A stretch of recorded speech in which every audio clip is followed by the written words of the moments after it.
fundamental importance of gender equality and committed to halve the digital gender gap by 2030.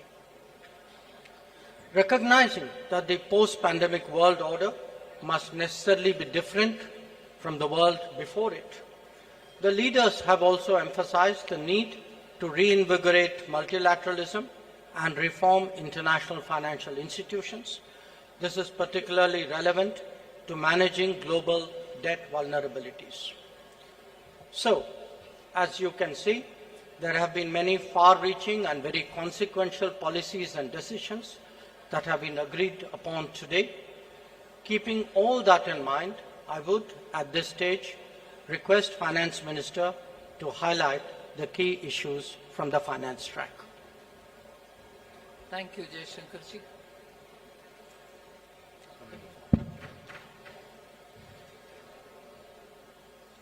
As was said by the External Affairs Minister, under the guidance of Honorable Prime Minister, India's G20 presidency has worked for the theme One Earth, One Family, One Future. So today we are in a position to adopt, through the finance track, people-centric, action-oriented and far-sighted approach, and as a result of which several outcomes of the finance track will certainly reflect these objectives with which we started the negotiations. It has been very clear in our mind that we should ensure that no one is left behind in our pursuit of global solutions. So we have endeavored to support countries, especially those from the global south, to be an integral part of the global decision-making process.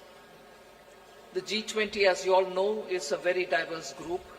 Each country is at different milestones of economic development, and their trajectory is also very different in achieving their developmental goals. So through well-curated debates and careful assimilation of all the perspectives, the Indian presidency has crafted solutions that resonate with each member, offering a shared path forward for all. Many action-oriented outcomes of this presidency contain comprehensive strategies that cater to the unique needs and aspirations of all developing nations. We assumed the presidency at a challenging time of geopolitical tension. The Indian presidency has worked to ensure that these divergences don't overshadow the core developmental outcomes or concerns of the global community that demand collaborative solutions.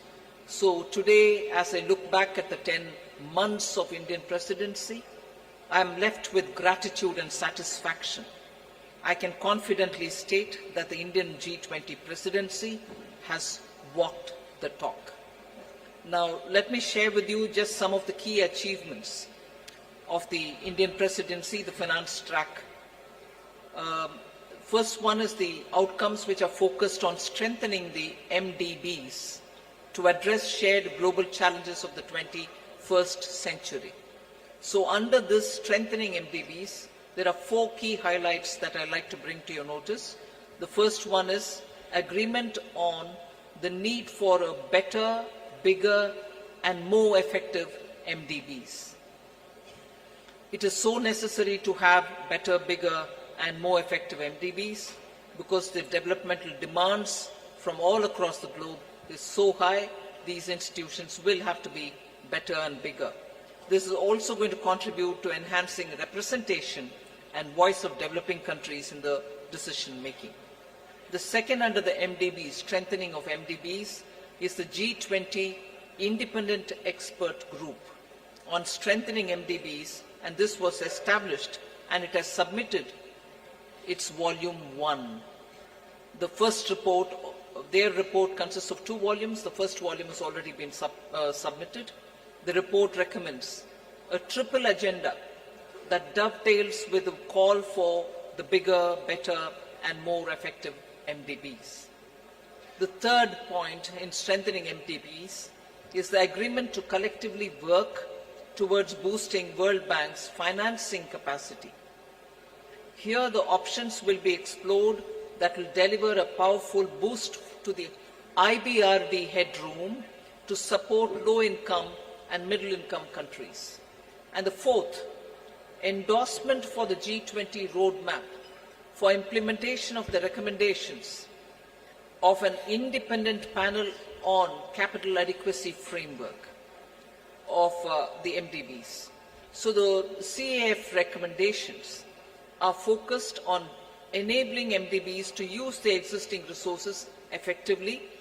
The roadmap estimates, this is going to be of interest for the media, the roadmap estimates that implementation of the CAF and the measures thereby will potentially yield additional lending headroom of approximately $200 billion over the next decade. So through these achievements, India has harnessed the opportunity provided by the G20 presidency to effectively articulate and embed the priorities of the global South in the larger global conversation on the MDB reforms. I move to the second, laying the building blocks for a globally coordinated and comprehensive policy and regulatory framework for crypto assets. The global push for clearer policies on crypto assets has gained momentum under the Indian presidency, and a global consensus is emerging on the same. The presidency will support the IMF and the FSB, and FSB is also setting the contours of the regulatory framework for a globally coordinated approach to crypto assets. So the presidency, with the support of IMF and the FSB, is setting these contours. The IMF and FSB synthesis paper, about which I've spoken to the media earlier, including a roadmap. On that, I just want to give my observation. This synthesis paper delves into how the policy and regulatory frameworks developed by the IMF and the FSB, alongside the other standard-setting bodies, will fit together and interact with each other. This paper is now available in the public domain for all of you all to see.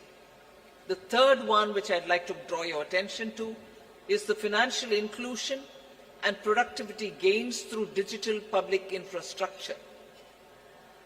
India, as you all are aware, through the India Stack, became the first country to develop all three foundational DPIs: the digital identity, the real-time fast payment, and a platform to safely share personal data without compromising privacy. So embedded this concept in the G20 financial inclusion agenda by formulating G20 policy recommendations for advancing financial inclusion and productivity gains through digital public infrastructure. This set of recommendations cover 5 aspects: use of DPIs and accelerating financial inclusion, fostering well-designed DPIs, regulatory and supervisory aspects of DPI, institutional and governance arrangements by DPI, and ensuring customer protection. So DPI has also been integrated into the G20 Financial Inclusion Action Plan, the FIAP, which will run between 2024 and 2026. That's a strong legacy of the Indian presidency. We also assume the co-chair of the Global Partnership for Financial Inclusion, the implementation of the Financial Inclusion Action Plan, as well as the policy recommendations on DPI will remain as areas that will continue to be heard across the G20 forum. So the fourth one, which I'd like to highlight, is the debt resolution under the common framework and also beyond the common framework. Since its establishment in 2021, only Chad as a country has had its debt restructured. the others have been waiting. So since India took over the G20 presidency, good progress has been made in the ongoing country cases under the common framework of debt treatment, and the three countries in that are Zambia, Ghana, and Ethiopia. We've also succeeded in using the G20 platform to also put in place a coordinated mechanism to address the debt situation of Sri Lanka, which is outside of the common framework. So G20 will continue discussing the policy-related issues linked to the implementation of the common framework and make periodically such appropriate recommendations. The launch of the Global Sovereign Debt Roundtable, which is co-chaired by IMF, the World Bank, and also the G20 presidency, to enhance the conversation among the various stakeholders and address current shortcomings in the debt restructuring process. That has now become an institution which is actually acting as a catalytic agent in getting resolutions done faster. The fifth point under the finance track, which I'd like to bring to your notice, is the financing of cities of tomorrow. Key concerns of the low-income countries and emerging markets is always been to mobilize resources for financing sustainable, resilient, and also inclusive cities of tomorrow. The G20 principles, which are issued for financing cities of tomorrow to promote effective and efficient use of financial resources, to support urban development that is socially inclusive, environmentally responsible, and economically sustainable, are now all under the framework of the principles which have been used. The MDBs and the development financial institutions can use these principles in their financing plans for urban infrastructure. The sixth, which I'd like to quickly draw your attention, is the two-pillar solution on global taxation, the international taxation. We've made substantial progress in the two-pillar solution, and the work has also happened on the exchange of information on immovable property transactions between countries. There is a launch of the pilot program of the South Asia Academy in India for tax and financial crime investigation in collaboration with the OECD. The seventh, on which I'll elaborate, is mechanism to support the timely and adequate mobilization of resources for climate finance. Till date, the conversation was focused on calling on developed countries to say, where is that $100 billion US dollars, which didn't come. But Indian presidency adopted an action-oriented approach, and the G20 explored mechanisms that can support timely and adequate mobilization of resources for climate finance, facilitating access to multilateral climate funds and enhancing their leverage and ability to mobilize private capital has also been our focus. Special focus again on development, demonstration, deployment of green and low carbon technologies. Now the list of outcomes, I've pointed out 7, just 3 more which I'll not go into the detail, but you can take it as enough has been done on that. I'll also put it out for your consideration. Scaling up sustainable finance for social sectors, health and education. Technical assistance for capacity building. Then global conversation on transition policies, especially to include range of options, both on pricing and non-pricing. And the third one, enhancing finance health collaboration so as to cover many other work streams as well. So I listed out 7, elaborated on them, 3 others which have not elaborated, but on all of them, substantial progress and outcomes have been achieved. India's received tremendous support from the G20 members across the table. The outcomes of the Indian presidency are a testimony to India's commitment to multilateralism and for international cooperation. We assure the upcoming Brazilian presidency of our strong support and to continue the momentum on key issues of global importance. I now hand over back to Minister Jaishankar. Thank you, Nirmala ji. May I now request G20 Sherpa Amitabh Kant to bring out the major outcomes from the Sherpa track. Thank you, Minister. So first of all, when we started India's presidency, the Prime Minister had said that India's presidency must be inclusive, it must be decisive, it must be ambitious, and it must be action-oriented. The New Delhi Leaders' Declaration has 83 paras in all. All 83 paras have 100% consensus across all countries. There are 8 paras on the geopolitical issue, which is entitled Planet, People, Peace and Prosperity. All those 8 paras have 100% acceptance. All countries have unanimously supported the New Delhi Leaders' Declaration. This is one declaration without a single footnote and without any chair's summary. This is a complete statement with 100% unanimity. This demonstrates both the Prime Minister's and India's great ability to bring all developing countries, all emerging markets, all developed countries, China, Russia, everybody together on the same table and bring consensus.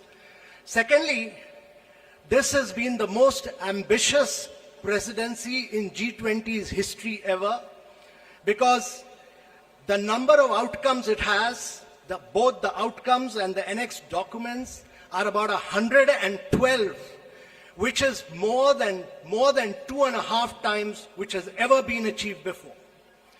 Thirdly, this presidency, if you go through the New Delhi Leaders' Declaration, it has a huge India narrative, it has a huge India footprint, whether you look at the Deccan high-level principles on food security, whether you look at the Chennai high-level principles for blue ocean economy, whether you look at the Goa roadmap for tourism, whether you look at the Gandhinagar implementation roadmap for land restoration, or Jaipur call for enhanced MSMEs, all this will leave a huge footprint of India in G20. So one of the key achievements to my mind, one is that we've achieved a very major green development pact in today's world of climate action and climate finance. Every single country has come together to focus on green development pact, which has financing, which has focused on global greenhouse gas emission by 43% by 2030, which has a doubling provision of adaptive finance by 2025, which has a global biofuel alliance, which has completely new principles of life for sustainable development, which has ending plastic pollution, which has reducing disaster risk, and a whole lot of other components put together as the Green Development Pact of the leaders of G20 countries for a greener world of tomorrow. Secondly, there is a huge focus on accelerating progress on sustainable development goals, because the COVID had hit a vast segment of our population. There's a G20 action plan to accelerate progress on SDGs. There is a huge focus on education, health, nutrition. There's a huge focus on creative industries like culture as a transformation for SDGs. And there is a huge focus on inclusive and resilient growth in this entire things, some of which, most of which the finance minister has spoken about, so I'm not talking. But I think one of the biggest achievements of this New Delhi Leaders' Declaration is what we've achieved on women-led development, with a massive focus on women empowerment and gender equality. And this focuses on reducing labor force participation gap, bridging the gender digital divide, There's a huge focus on gender-inclusive climate action.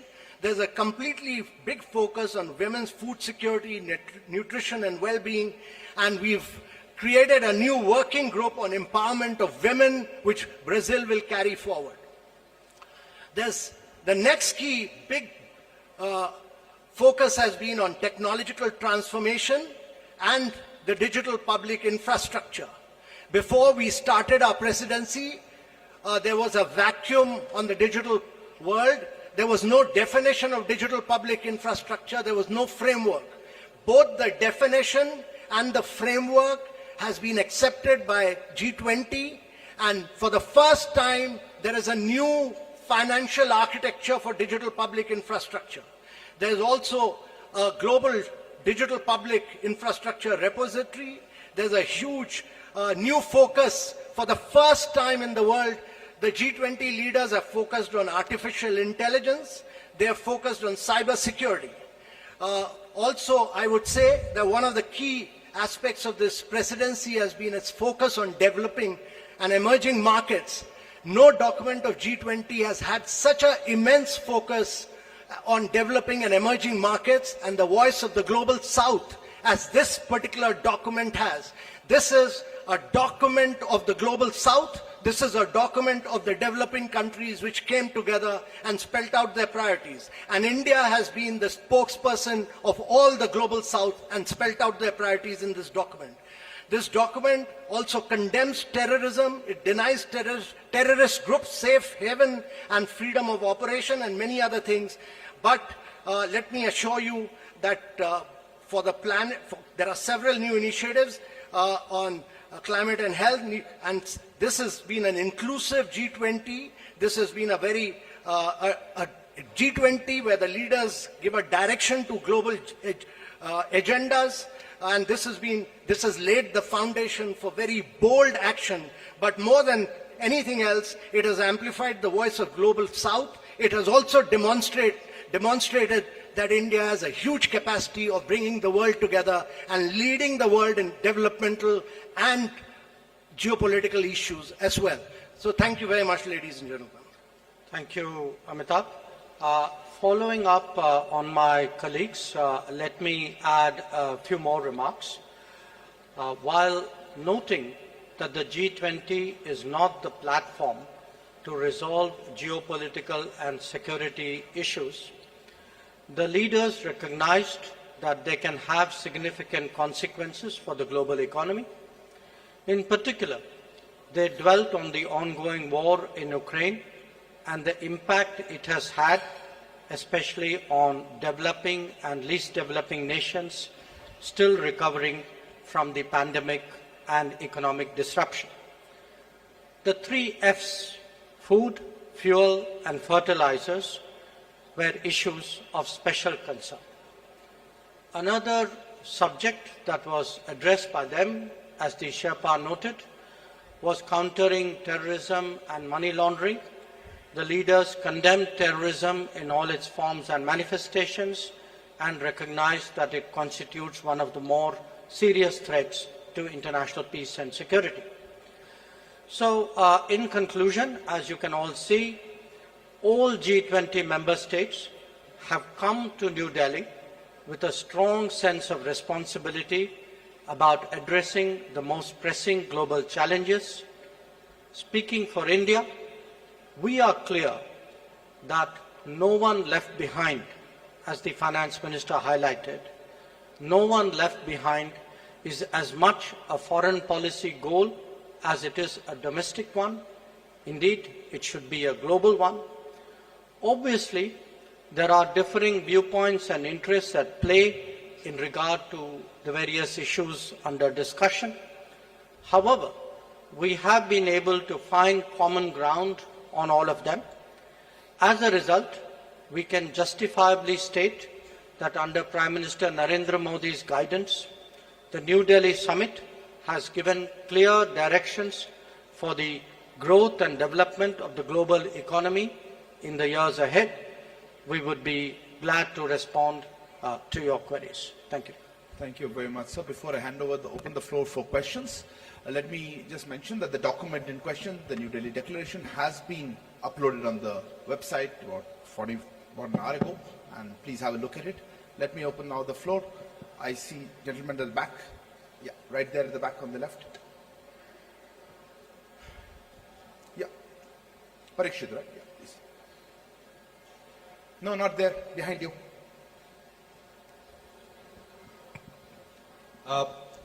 One question to... Please introduce yourself and the organization. I'm Parikshit Luthra from CNBC TV18. My question to Minister Jaishankar and G20 Sherpa Amitabh Kant and also Finance Minister Nirmala Sitharaman. How difficult was it to have consensus on the wording of the Ukraine-Russia war?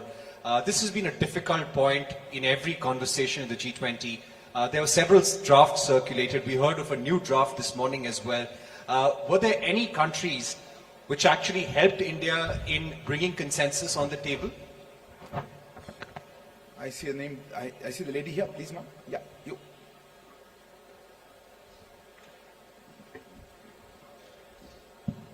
Ma'am, good afternoon. My name is Ruchi Bhatia from Bloomberg News. The Ukraine paragraphs also mention about the work that Turkey did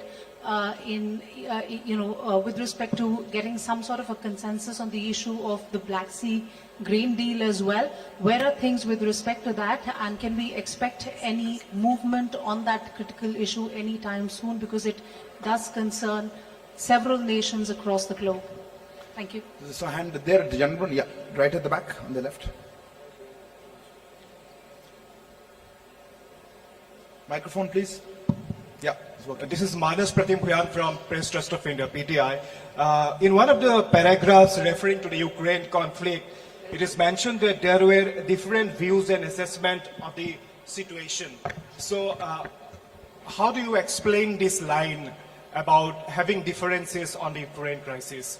The question to Foreign Minister or the G20 Sherpa. Gentleman here. Hi, this is Ashish Singh from the Geostrata. Going forward, how will we see action for climate-related adaptation financing for the Global South, especially with India being part of the Troika? Thanks. We'll take one last question there. Yeah, there. Yeah, the lady there. I'm sorry. Behind you, right at the back.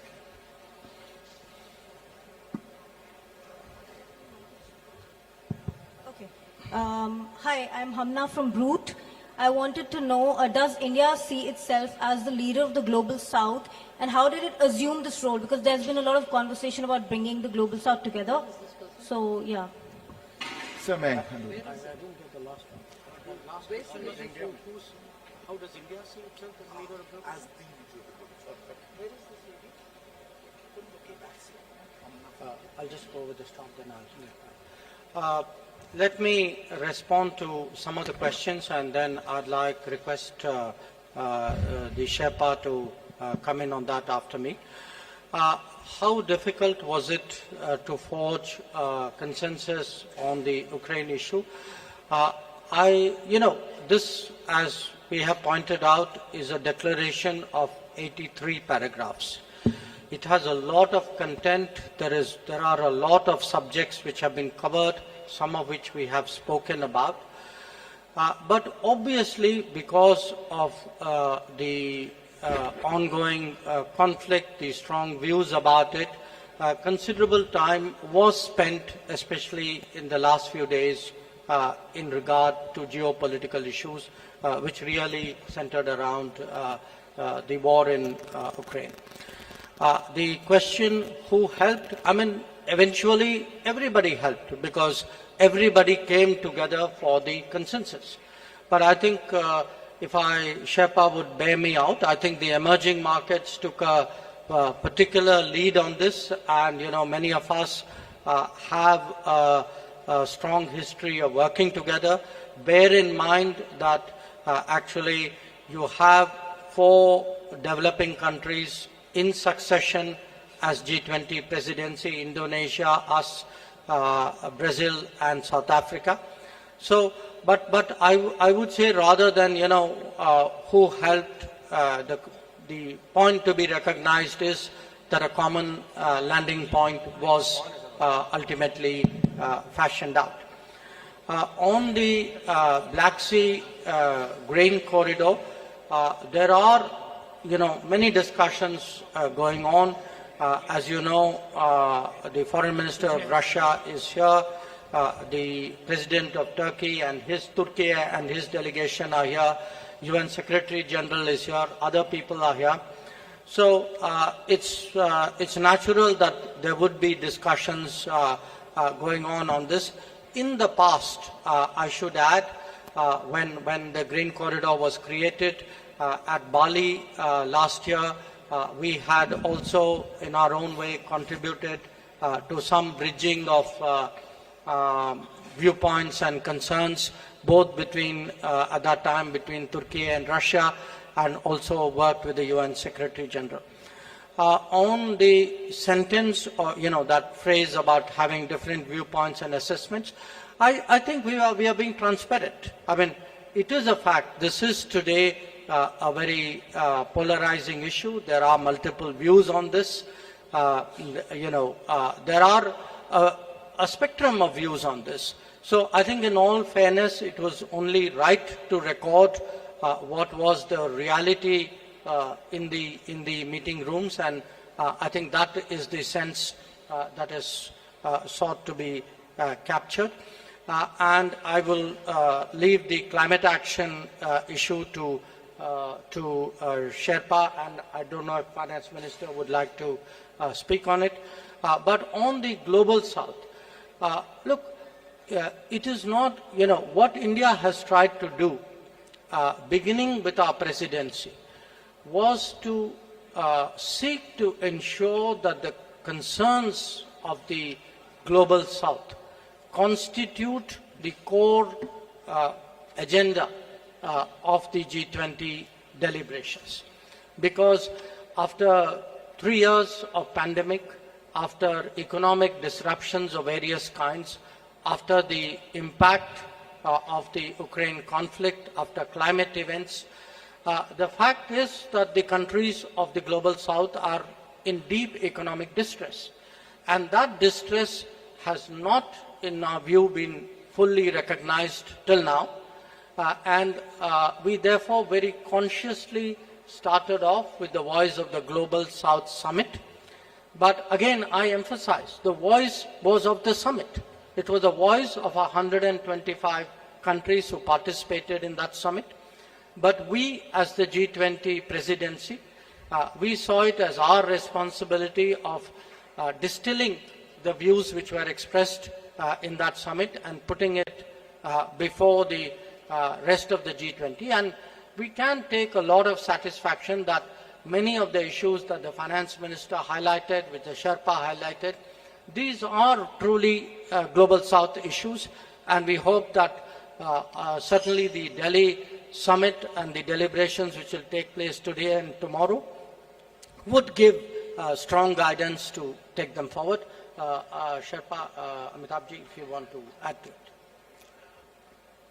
On the Russia-Ukraine crisis, India worked very closely with Brazil, South Africa, and Indonesia.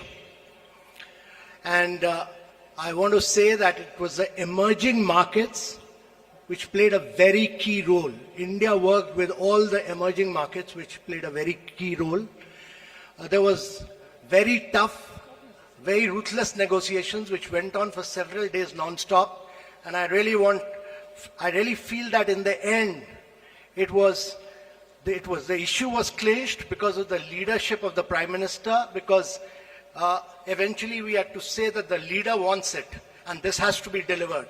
And secondly, I really want to thank Mr. Jaishankar. I constantly took his advice and he guided me, and he gave me two really outstanding officers. One was Naidu, Nag Naidu, who's a very outstanding officer and very enthusiastic, motivated young officer who worked with me, Inam Gambhir. They did a really outstanding job as far as the geopolitical issues concerned. I had two other Foreign Service officers who've done brilliant work, Abhay Thakur and Ashish Sinha, on different aspects. But on geopolitics, they've done a really spectacular work. So it was really great teamwork. It was just brilliant teamwork by India. which has enabled us to achieve consensus on an issue on which the world has evaded any consensus. Even the Bali document which we talk about, actually we could not move forward with it because we could not arrive consensus in it for the first meeting. And on climate, let me tell you that this is one of the most ambitious document on climate because it talks about almost 5.9.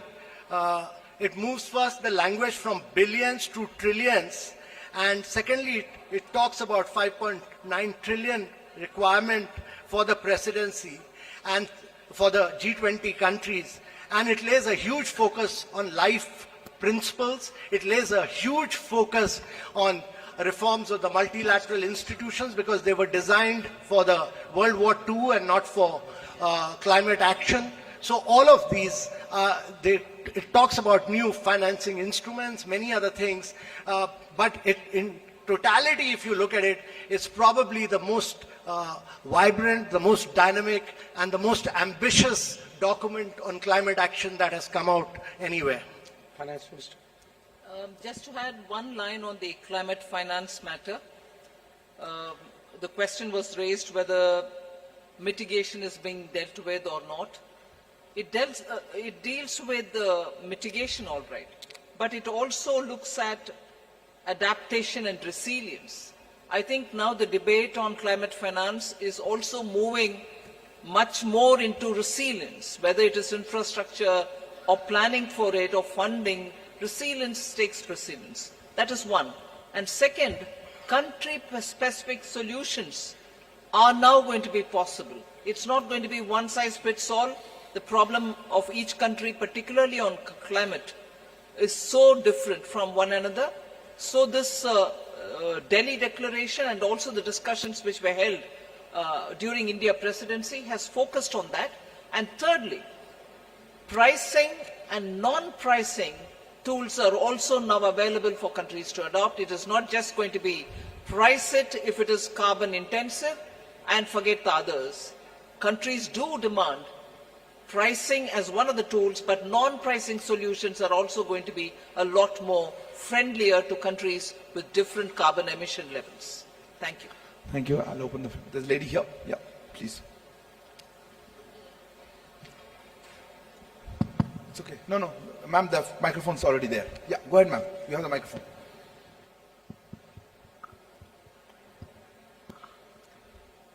Hello. Yeah. Good evening to the panel. This is Priyashmita. I'm from Informist Media. My question is directed to ma'am. That is, now that there is a global acceptance of the fact, or at least a G20 acceptance of the fact regarding food and energy security, what is the immediate ramification on inflation and growth forecast, both domestically and globally, that you see? Thank you. Well, globally, I think it will have... Oh, sorry. Ma'am, we can take questions together. Okay. Yeah, gentleman there. Yeah, you. The gentleman there who's put his hand up. If you could give the microphone to him. Yeah, thank you. No, not him. Not him. I'll come to you, sir. I'll come to you in a minute. Person in front of you. Hold on there at the back. Yes, sir, you go ahead. You had the floor. Yeah, go ahead. No, not you, sir. Okay, since you have the microphone, go ahead. Go ahead. I don't want to waste time. Go ahead. Hi, Stephen Borwick of Nikkei Asia. My question is for Foreign Minister Jaishankar. Is today's achievement a step towards achieving what India has described as a world of greater multi-alignment, as opposed to the more old-fashioned sense of an international rules-based order? Thank you. Yes, sir. You had the microphone. Go ahead.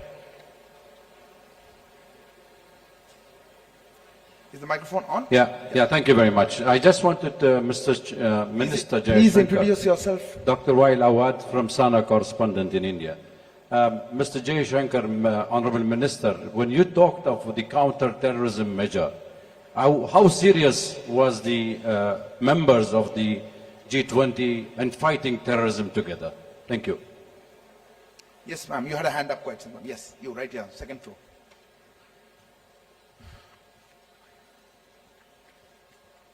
Samira Hussain with BBC News. I want to go back to Russia, and if you look at the language that was used in Bali, and you look at the language that was used now, gone is any reference to Russia and its aggression. Were those concessions made in order to get Russia to sign on? And do you think the weight of this has been watered down? And does that take away from its importance, especially when you're talking about fuel and food security? Yes, you. Yeah. Yeah. Right in front. No, ahead of him, please. I saw his hand. Yes, you. Please, go ahead.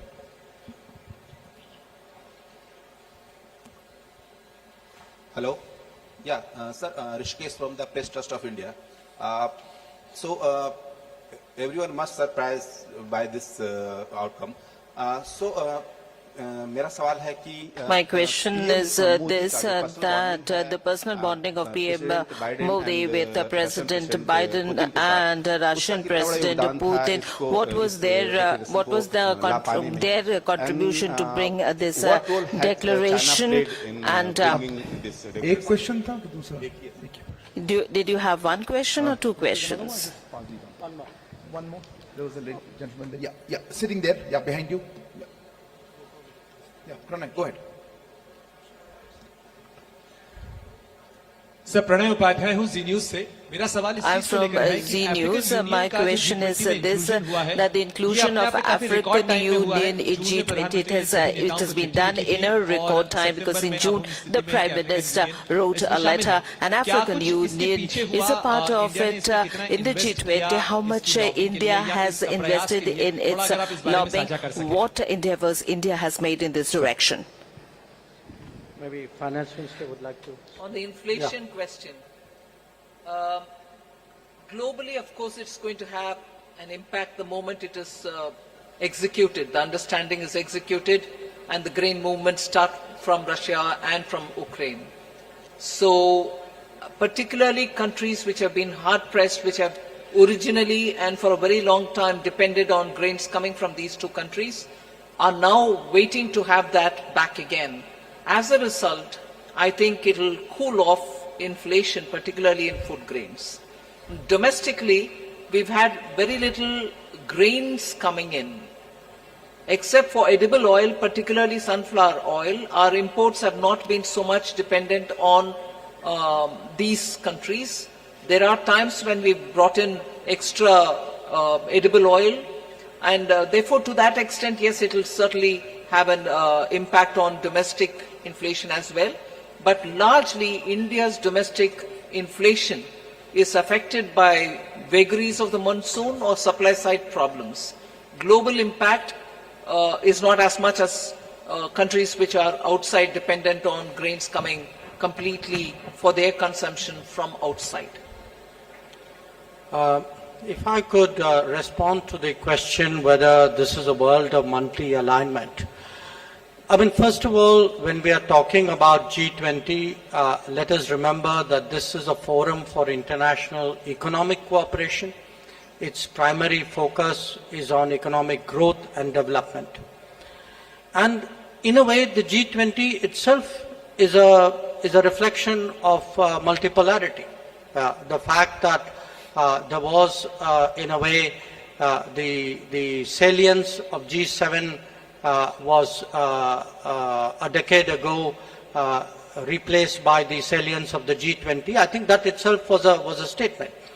Now, what you see before you in terms of the leaders' declaration and the discussions that are going on are obviously discussions among a very broad, very diverse range of countries at different levels of economic development, whose economic and social, cultural composition is quite different from each other. So I think in that sense it's quite reasonable to assume that there is a certain there's a spectrum of views and interests out here which we have tried to harmonize to produce the declaration. The question on counter-terrorism, what happens? I would draw your attention to paragraphs 74 and 75 of the Leaders' Declaration. 75 speaks about the role of the FATF because clearly the financing of terrorism is a very strong concern which the entire international community, not just the G20, shares. The 74 deals with illicit trafficking and diversion of small arms and light weapons. So I think these are concerns. So within the G20, I think these conversations are quite helpful, but obviously in terms of policy action, they will be carried into their particular mechanisms and forums which focus on the issue. With regard to the to the comparison with the Bali Declaration, I would only say Bali was Bali and New Delhi is New Delhi. I mean, Bali was a year ago. The context, the situation was different.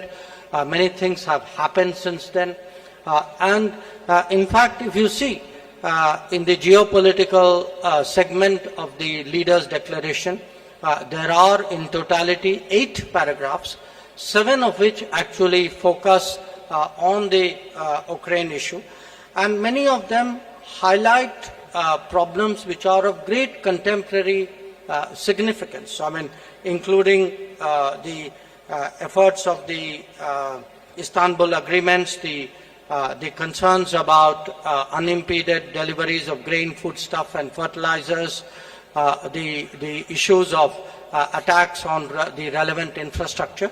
So I think it's, one should not have a theological view of this. I think the New Delhi Declaration responds to the situation and concerns as it is today, just as the Bali Declaration did in a situation which was there a year ago.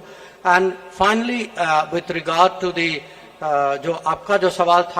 your question was about PM's personal bonding. Today, in fact, not just today, yesterday, and in some cases at the Jakarta East Asia Summit as well, where the Prime Minister was there. Prime Minister did speak to a number of his counterparts with regard to what was under discussion at this summit.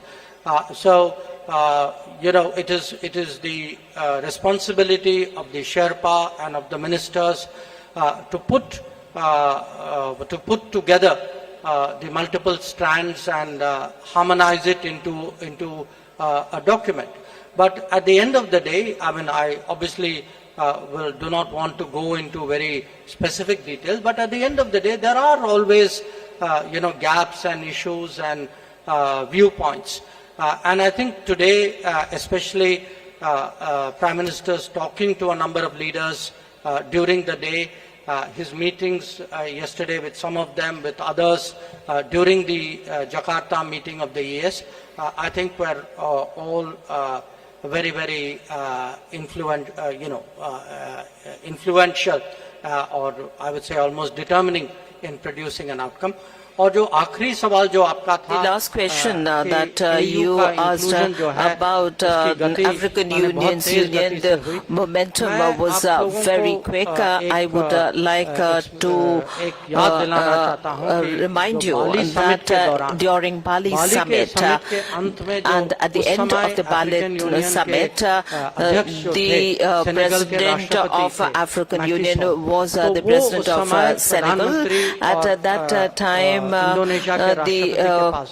Prime Minister went to Indonesian President, and his campaign was about the membership of G20. The right of African Union was not discussed during the course of the meeting. The Prime Minister assured him at that point in time that under G20 presidency it will certainly be done, and this is the guarantee of Modi, and you have seen that he has delivered this assurance that he had made. And during BRICS summit, the Magnus, the then president, came to the Prime Minister and said that you had he reminded him that you had assured us and you really impacted it. Bali, the President of Senegal, Macky Sall, all right, that was interpreted. Thank you very much for saving me the trouble. Would you like to add something on any of them? Is that so we'll take a few more questions, or I think one last Okay, one. I have a gentleman here. Yeah, go ahead. Microphone here with the gentleman in the front row. This is Nikhil from the BBC. The one question you is for can't the have Finance Minister. You said that the G20 now has its own mechanism on climate finance. So does that mean that the $100 billion promise from the West or the developed countries is pretty much dead now? One more question. I had a hand somewhere here on the right. Yeah, that's the gentleman. Yeah, you please go ahead. Piche, right there. At the back, please, at the back. The gentleman there. Hi. No, it was the gentleman here. Yeah, you. Yeah. No, not there. You're behind you.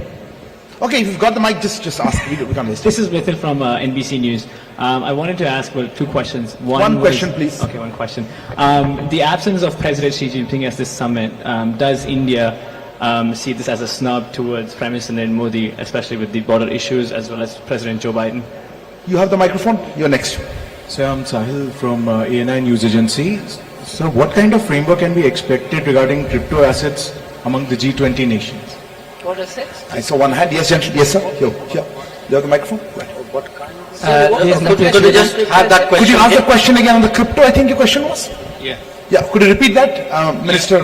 Ma'am, they could not pick it up.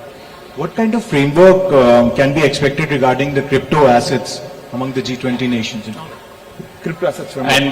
And in addition to that, ma'am, supplementary question that since we have a consensus on making common framework on crypto assets, and G20 presidency will work with FSBC and what is IMF the closely. question, please? But the joint report of FSBC and IMF says that